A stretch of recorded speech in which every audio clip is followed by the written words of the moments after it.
परिचय। रश्मि ने एक रेस्टोरेंट से 2 पिज्जा खरीदे।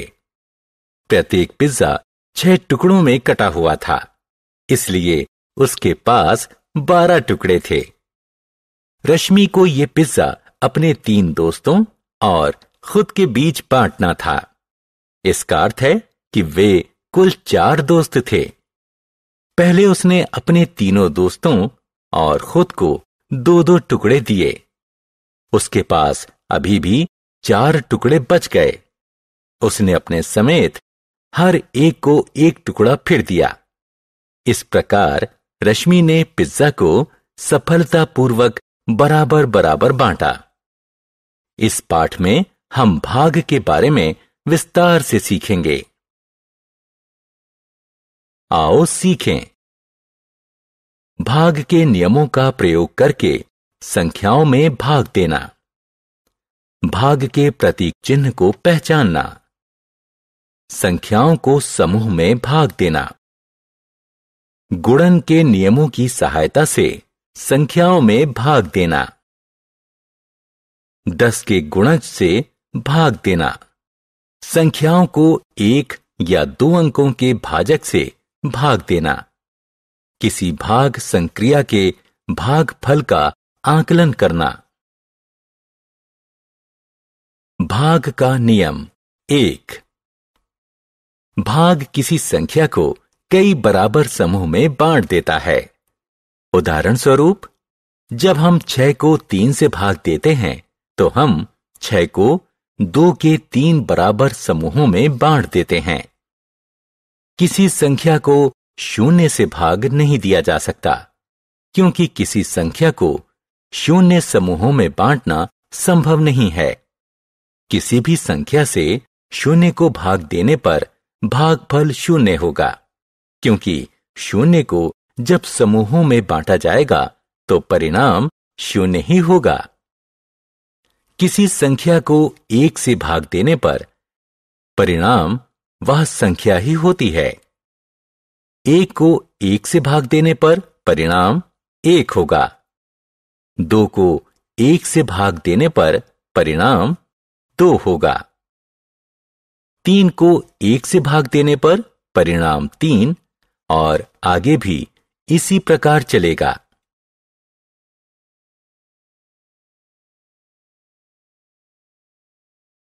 भाग का नियम 2।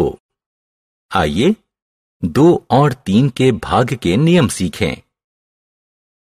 2 को 2 से भाग देने पर परिणाम 1 होगा। 12 को 2 से भाग देने पर परिणाम 6 होगा। इसी प्रकार 6 में 3 से भाग देने पर परिणाम 2 होगा।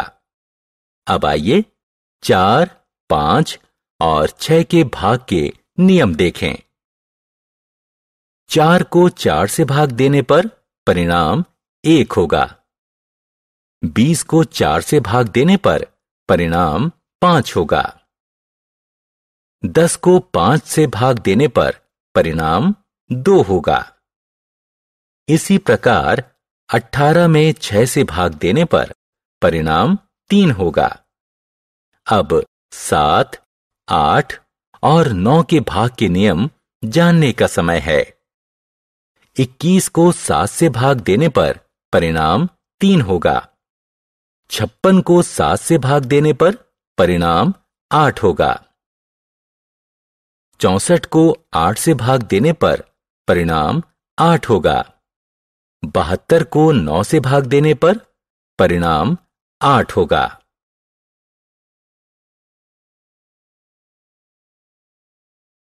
भाग का प्रतीक चिन्ह। इन चिन्हों को देखिए। ये भाग के चिन्ह हैं।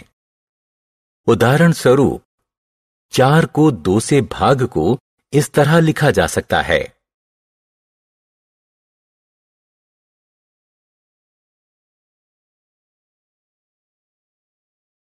समूह बनाकर भाग। यहां 15 किताबें हैं। 5 किताबों को एक थैले में रखा जा सकता है। 15 किताबों को रखने के लिए कितने थैले चाहिए? 5-5 किताबों का समूह बना लो। 15 किताबों से ऐसे 3 समूह बनेंगे। अतः 15 किताबें रखने के लिए 3 थैलों की जरूरत पड़ेगी। यहां 20 सेब हैं। एक टोकरी में 4 सेब रखे जा सकते हैं।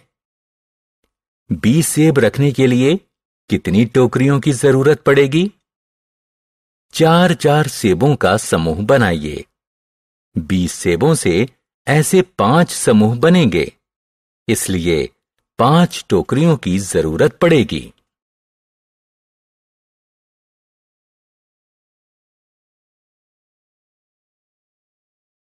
गुणन के नियमों के प्रयोग से भाग देना। आइए अब गुणन के नियमों के प्रयोग से भाग देना सीखें। 18 को 3 से भाग देंगे तो परिणाम क्या होगा? हम 18 को निम्नलिखित तरीके से भी लिख सकते हैं। 3 गुणा बराबर 18। हम जानते हैं कि 3 को 6 से गुणा करने पर गुणनफल 18 होगा। अतः 18 को 3 से भाग देंगे तो परिणाम 6 होगा। इसी तरह 22 को 2 से भाग को निम्नलिखित तरीके से लिखा जा सकता है। 2 गुणा बराबर 22।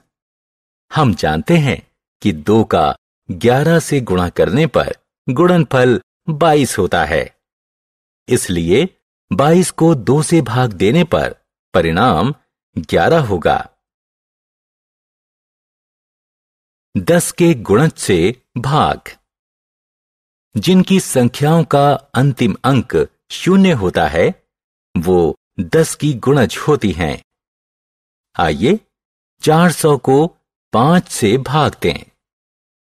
400 को 40 गुणा 10 लिखा जा सकता है। हम जानते हैं कि 40 को 5 से भाग देने पर परिणाम 8 होता है। अतः 40 गुणा 10 को 5 से भाग देने पर परिणाम 8 गुणा 10 या 80 होगा। इसी प्रकार आइए 6400 को 8 से भाग देने पर आने वाला परिणाम ज्ञात करें। 6400 को 64 गुणा 100 लिखा जा सकता है। 64 को 8 से भाग देने पर परिणाम 8 होगा। अतः 64 गुणा 100 को 8 से भाग देने पर परिणाम 8 गुणा 100 या 800 होगा। अब 647 को 10 से भाग दें। हम 10 का पहाड़ा याद करते हैं और ऐसी संख्या प्राप्त करते हैं जिसका 10 से गुणनफल 64 के पास हो। 10 गुणा 6 बराबर 60। 64 में 60 घटा दीजिए, परिणाम 4 बचेगा। 7 को नीचे लाइए, हमारे पास 47 हैं। 47 में से 40 घटा देने पर 7 प्राप्त हुआ। इस प्रकार शेष 7 बचा। अतः हम कह सकते हैं कि 647 को 10 से भाग देने पर शेष 7 बचता है।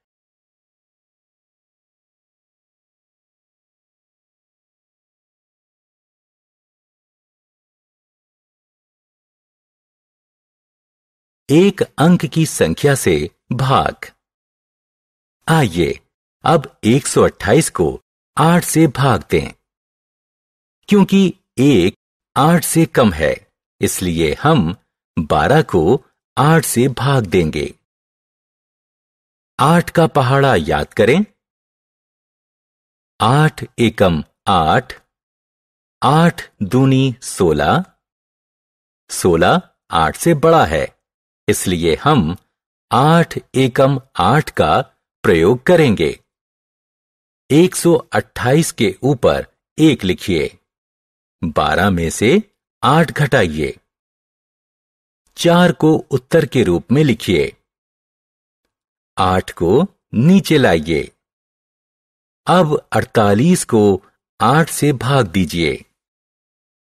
8 छिक्के 48। 128 के ऊपर 1 के आगे 6 लिखिए। 48 में से 48 घटाइए। उत्तर 0 है। अतः 128 को 8 से भाग देने पर परिणाम 16 आएगा। इस भाग में कुछ शेष नहीं बचेगा।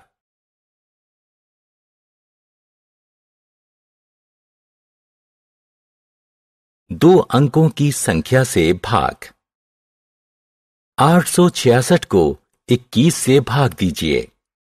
क्योंकि 8 21 से छोटा है, इसलिए 86 को 21 से भाग दीजिए। 21 गुणा 4 बराबर 84। 866 के ऊपर 4 लिखिए और 86 से 84 को घटा दीजिए। परिणाम 2 आएगा। 6 को नीचे लाकर 26 प्राप्त कीजिए। अब 26 को 21 से भाग दीजिए। 21 गुणा 1 बराबर 21। 1 को 866 के ऊपर 4 के आगे रखिए और 26 से 21 घटा दीजिए। परिणाम मिलेगा 5। 5 शेषफल है। अतः 21 से 866 में पूरा भाग नहीं दिया जा सकता। 866 में 21 से भाग देने पर शेषफल 5 के साथ परिणाम 41 होगा। आकलन। वह कौन सी संख्या है जो 5 और 10 के बीच पड़ती है और 2 एवं 3 दोनों से विभाजित होती है? 2 एवं 3 का पहाड़ा याद करें। कौन सी संख्या 2 और 3 दोनों के पहाड़े में आती है?